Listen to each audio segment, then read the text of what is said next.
Hi, how are you on this fine Friday night, 10th of March, 2026?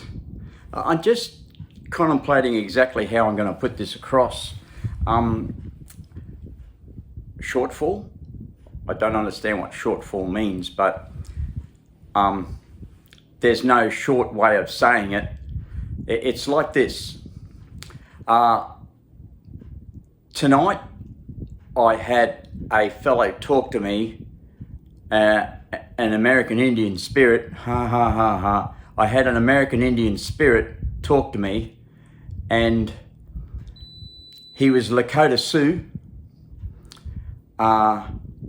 In my life in that time, I was Dakota Sioux, and there was about 6 bands of Sioux Indians, all Plains Indians. They didn't live in the hills, etc. They lived in the place where, they were exposed to.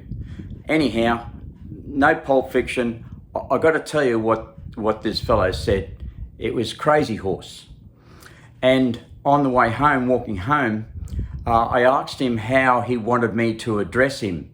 Would I say that Crazy Horse, a great man who once was a Lakota Sioux? And he said to me very, very clearly, he said, I was a great warrior. He said, I wasn't a man, he was a warrior. And so he told me quite a few other things before that point in time, before I even started venturing off to come home. And I'll tell you those things later after I tell you this, as a message from him, as he says, his speak, he calls it, to a man. He wants to give a message again to one particular man. Because he's saying right now, I didn't hear him say this, but he's saying right now, in case you didn't hear it, he's saying. And he said to me to this, look into my eyes and you will see the truth. And he said that he addressed that person as a man. He made sure that he understood the difference that he was inferring between. No, he said he was concise in delivering the message to this man, to a man, and he was concise in addressing himself as a warrior, and he was a man. So he said that, and after that, he told me that on the way home, but well before that, half an hour before that, he was telling me some other things, and I'll tell you what he said then. But I was on my way home. Another important thing that happened was that I was on my way home, and I heard him say, I've got your back. And I said to him, who are you talking about? Is this a message I'm meant to pass on? And he said, no, I've got your back. And he said to me that it wasn't the first time that he had said it to me. Of course, I'm talking about Nick Black Elk. Embarrassing. I'm sure that the Dakota Sioux say today. But surely that man will tell you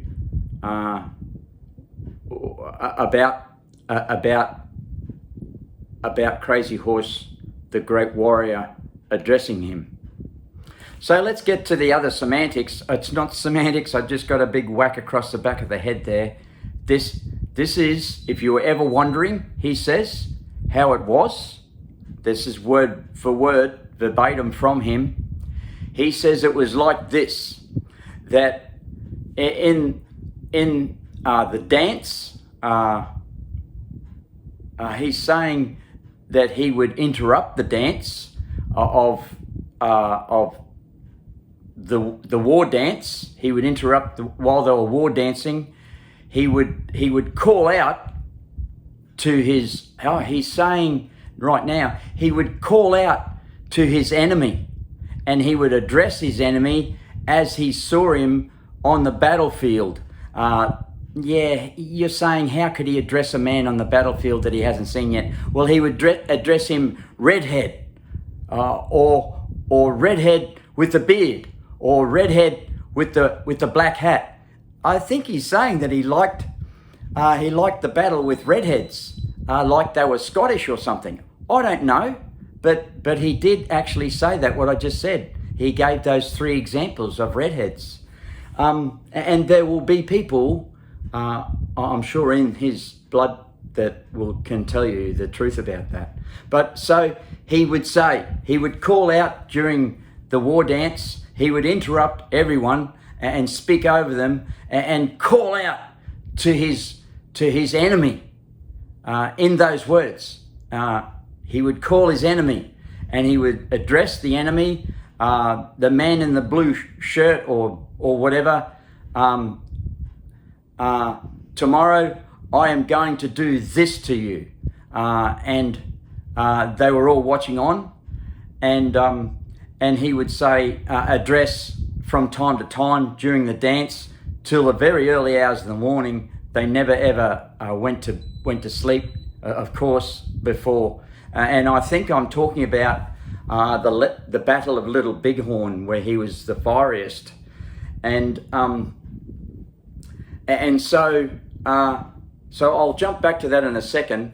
But Crazy Horse was very famous for the Battle of Little Bighorn, facing, I think it was 265 soldiers, and he took it upon himself to scream the tremellos and charge in his horse up to the soldiers and back and forth in front of the soldiers with his arms out in a crucifix. But so it wasn't an actual crucifix. He put his arms out, and 265 soldiers were trying to shoot him down. It wasn't long after that they had the ghost shirt dance, where American Indians took it upon themselves. They believed that they could never be shot, that the bullets would go straight through the shirts, and I'm sure some of the crappy soldiers taught them the opposite. When I say soldiers, I don't have I don't take sides, but that's a crappy man that pulls a pistol out on an unmanned woman or man, etc. And that is what went on. So what happened was, he said that he would inspire his people this way. It wasn't something that he thought out. This is just the way it happened. That he would call out to his enemy, interrupting the war dance of the others, and he would scream out, blonde man, and etc. And he would call out exactly what he was going to do to that man on the battlefield. I'm sorry for talking in such terms, but anyway. So and in prior battles, he would say, maybe I see us in a hunting party tomorrow, and somebody is going to think they're very good and jump out from behind a bush or something. He might tell a couple of guys, a couple of his closest mates, a couple of his closest warriors. He had like apprentices, he's telling me. And so he would be ready for the opposing hunters who had planned on taking them down if they saw them, etc., and were hiding out in a particular place. And so he's hinting that somebody might have tipped them off that they were going hunting or something in an area. And I think he said that there was no chance of the people that he was talking to be able to get the message back of what he had seen on that following day, or that when the sun came up on the same day, and he spoke to his fellow warriors and said that when they do come, I'll be ready for them, and etc. And so that's where he got his name, Crazy Horse, because of the script that he would give. And I'm being pulled back by my guides now and saying that I shouldn't be talking about life so frivolously, in general context sort of thing. And so my apologies to anyone who just came in, stepped in and wanted to experience some mediumship. So Crazy Horse told me, and he wants me to tell you this, otherwise delete the whole message altogether. And I did say the message, and there was 2 messages more or less. And he also said that I forgot to say that when he said to the man, look into my eyes and you will see the truth. And he said something else about his friend, in reference to Black Elk. And then he rode off or ran off. Maybe they were both on horses, rode off or ran off with the tremellos. And that means that's a signal that you're going into war with an opposing team or singly or etc.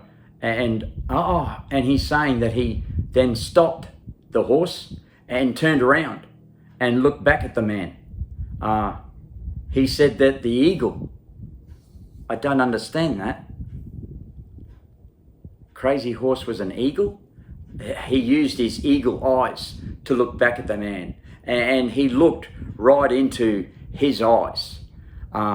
This is a message he's saying, he wants to say again, to one particular person, and he's repeating the message. And again, I feel a little bit intimidated by saying that, or a little bit, put off by saying that, whether I should be, shouldn't be type of thing. But again, he repeated to me just now, I've got your back. And he's saying that he said that in a past life.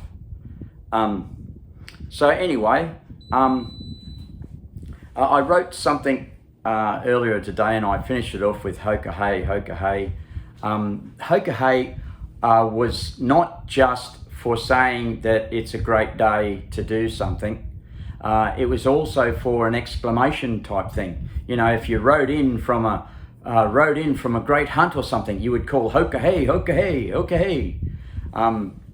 And anyway, there were a number of different versions as the term evolved. And so a latter day exclamation of Hoka Hey means it's a great day. So anyway, and maybe that's what it meant back in its day too. If somebody said to you, hey, something might happen to you tomorrow, or something might happen to you as we ride out into the field today to face all those people. They're all people. You might have said back to them, well, it's a great day. So anyway, so now the most important part to understand is that when he made all these quite, I won't use that term, descriptive, when he used such descriptive words and exclamations and energy that came with it, a warring energy. So when he did that, he would then say, because people knew that what he said he was going to do, what he saw in the vision, because he was a great vision man. He held great lizard medicine as well as the horse. But his lizard medicine helped him to see visions and things. He saw the vision of his own death, and I read that he did. He was taken from us in that way. So in a prison. So and he believed that the camera would steal his soul, and so there was never, it's said that there was never a photograph of Crazy Horse ever. And he's saying to me that he actually had another name. I don't know what he's saying there. Is he saying something like Edward? But anyhow, I've never read that his a white name was Edward. But I did see one photograph of Crazy Horse as a waiter with a headband on in a white man's in a house, a very exclusive type house, where he was a servant. I don't know whether it's true, and I'm sure that there are family blood that can tell you whether it's true or not. But I did see that one photo, and he told me tonight, like he told me in the day that I saw the photo, that he presented that photo for me through someone else. He presented that photo to me. So he had a great reputation of describing with quite some expression before the battles, before things went down, and he would and he proved that exactly as he described, those things happened. And he said to me that once there was one single solitary time that it didn't happen, and it was because the fellow ran away. And somebody cracked a joke the next day, the plaited, twisted hairs were the historians who went into the battles and without weapons and watched on, and everything was recited orally.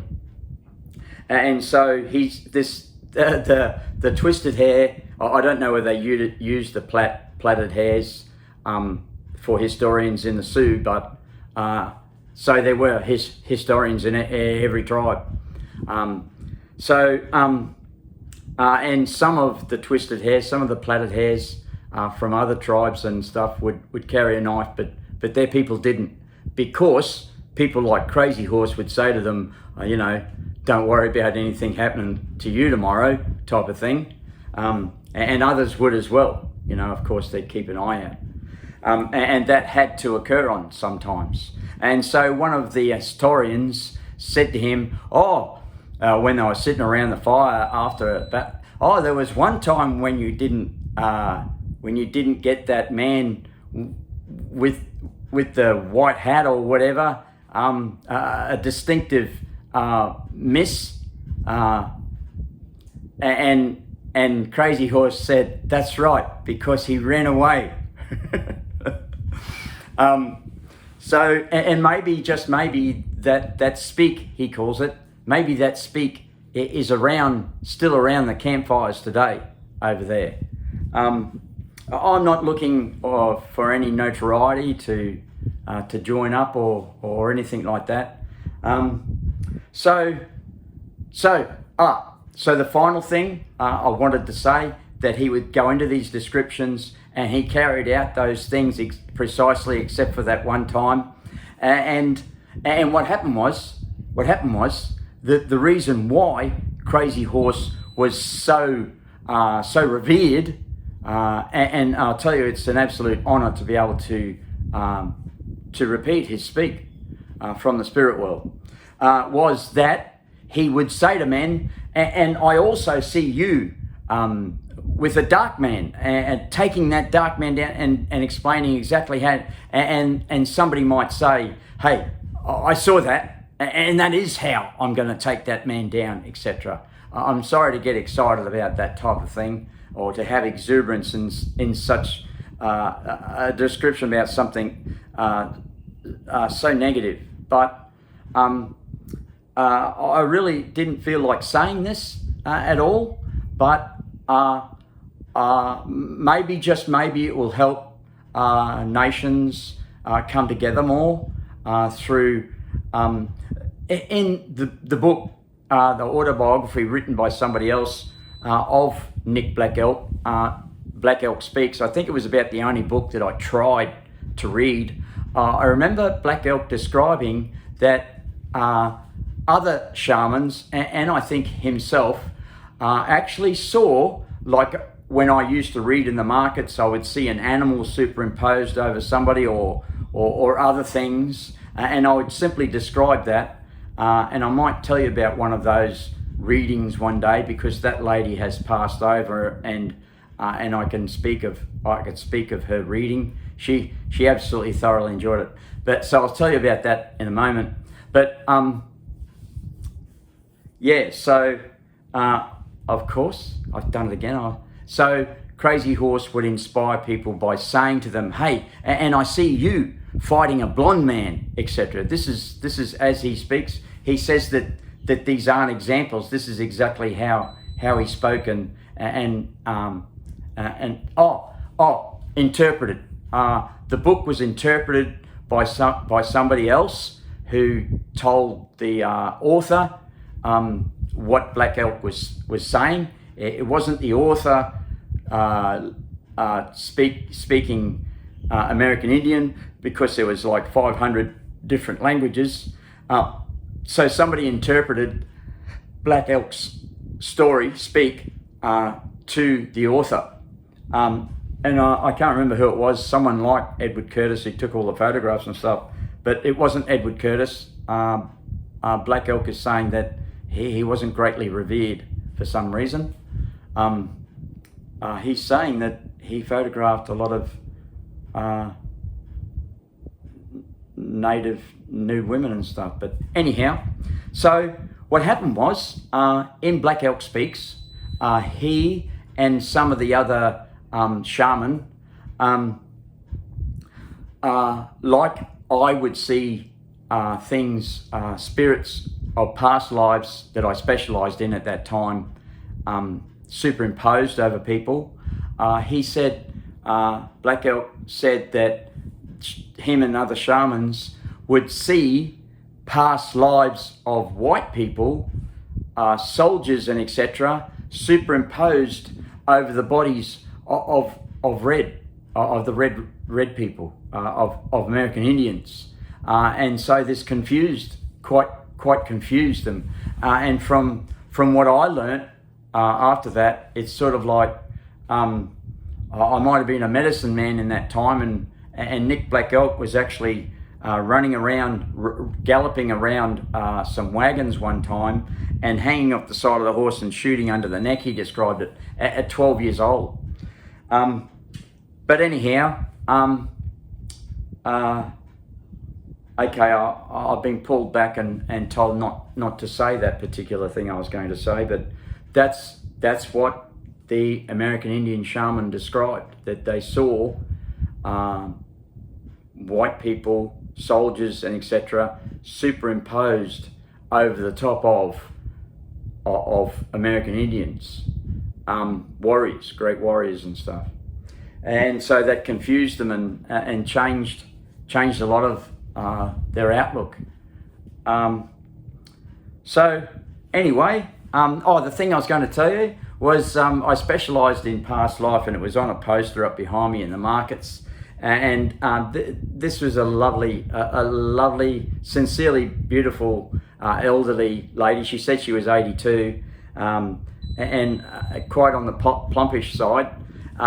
And she, it was very, very rare that I ever tried to read the book, The Sacred Path Cards, especially at the markets while I was working. But sometimes I just would feel the need, and I felt the urge that day to grab the book, and I hadn't had the book in my hand very long when some lady, I had written up behind me past lives or something, and so this lady stepped into the gazebo type tent, and she said, "So you believe in past lives, do you?" And just as she did, and I heard a voice and I looked over the top of the book, I went, "Oh," because all I saw was a horse's head, like a big draft horse head.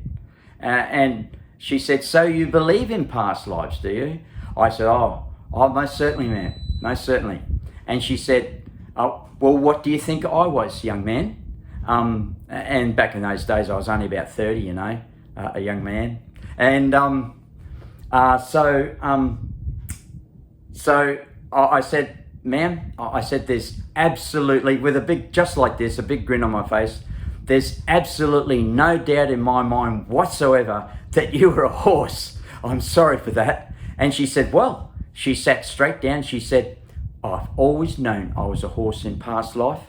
And so that's the way it is. I read for that woman and told her quite a few things about her life, and all the way through the reading 30 years ago, maybe a bit longer, she was agreeing and saying, yes, that's right.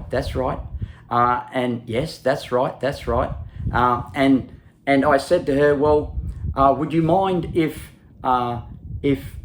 whilst I'm sitting here and I can see portray, there she is in spirit telling me, I could portray something that would eventuate in your life, having looked at your path during this life.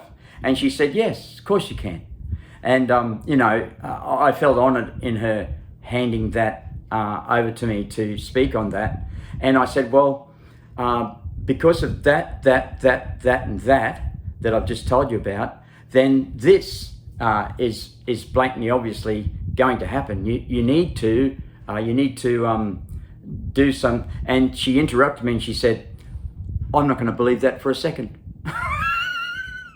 and I said, okay. And she left. Chris, I think she knew that I was about to say to her that she needed to lose some weight so that she could live an extended life, and enjoy more of life and stuff. But it's not greatly my outlook nowadays. I don't look at people and see skinny, medium, weighted or whatever. I don't see that because whatever, if they're too skinny, if somebody is too skinny, or if somebody is overweight, then if they had the right nutrition, not food, lollies aren't food. If they had the right nutrition, then they would be, a great form, shape, etc. And okay, I was going to say something else there, but they said, no, don't say that. That's it, folks. I hope you enjoyed that story. I found it quite astounding myself. Little Karma's running around there. Okay, I was going to say something else, and they said, don't say that. It looks like it's good night. Been great talking to you. I'm sure you'll enjoy this video. I'll just check that the sound's there. Cross my fingers. New phone. And